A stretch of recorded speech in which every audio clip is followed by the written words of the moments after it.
समझदार चिड़िया की कहानी। यदि आप मेरे चैनल में नए हो तो मेरे चैनल को सब्सक्राइब करें, शेयर करें और लाइक करें। धन्यवाद। दोस्तों, कभी कभी हमारे द्वारा किया गया छोटा सा प्रयास की पूरी परिस्थिति को बदलने का की संभावना रखता है। चलिए इस बात को हम इस छोटी सी प्यारी सी कहानी के द्वारा समझाते हैं। एक गांव था। गांव जंगल के बिल्कुल करीब था। एक बार जंगल में किसी कारणवश आग लग गई। यह आग इतनी बेकाबू हो गई थी कि धीरे धीरे जंगल से वह गांव के घरों तक पहुंच गई।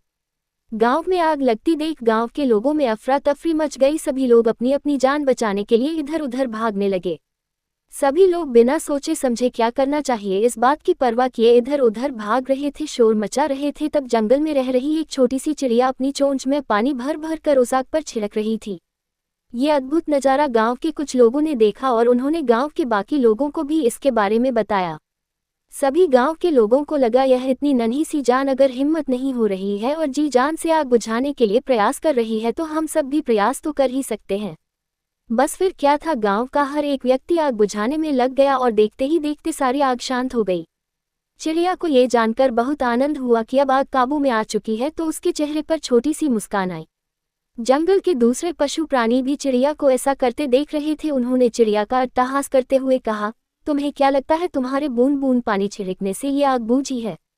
तुम ये बूंद बूंद पानी ना भी डालती तो भी कोई फर्क पड़ने वाला नहीं था। तब चिड़िया ने बड़े ही विनम्रता से सबको कहा, मुझे पता है मेरे इस छोटे से प्रयास से ज़्यादा कोई फर्क नहीं पड़ा, लेकिन जब भी आग के बारे में बात की जाएगी तो मेरे नाम इसे बुझाने वालों में शामिल किया जाएगा, ना कि तुम लोगों की तरह तमाशा देखने वालों में। दोस्तों, जैसे सुख जीवन का हिस्सा है वैसे दुख और मुसीबतें भी जीवन का हिस्सा है। जब भी कोई मुसीबत आए तो हमें उनसे लड़ने का और कोई ना कोई उपाय करने का प्रयास करना चाहिए, ना कि उन्हें देखते हुए अपने सिर पकड़कर बैठना चाहिए। एक बहुत सुंदर घना जंगल था।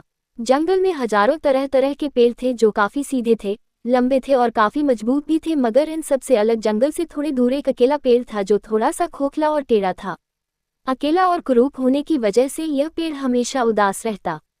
जंगल के बाकी सीधे और सुंदर पेड़ों की तरफ देखकर हमेशा निराश हो जाता था और हमेशा ही भगवान को कोसा करता था कि भगवान ने उसे ऐसा क्यों बनाया।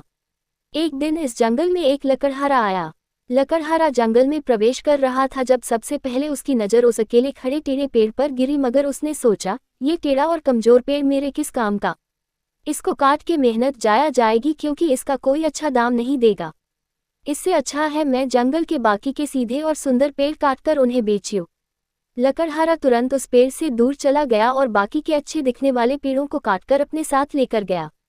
तब यह अकेले खड़े टेढ़े पेड़ को समझ आया कि असल में भगवान ने उसको ऐसा बनाकर उसकी रक्षा की है, ना कि उसके साथ नाइंसाफी की है। अब उसने भगवान को कोसना छोड़ दिया और वह जब तक जिया तब तक अपनी जिंदगी में खुश रहा। सिख दोस्तों, हमारे आसपास भी इस अकेले पेड़ की तरह कई लोग हमें मिल जाते हैं जो अपने जीवन में कभी भी खुश नहीं होते। उन्हें लगता है कि उनके साथ हर कोई नाइंसाफी करता है। उन्हें समझना चाहिए जीवन में जिसको जितना मिला है उसमें संतोष करने से ही असली खुशी मिलती है। पूरी कहानी सुनने के लिए धन्यवाद।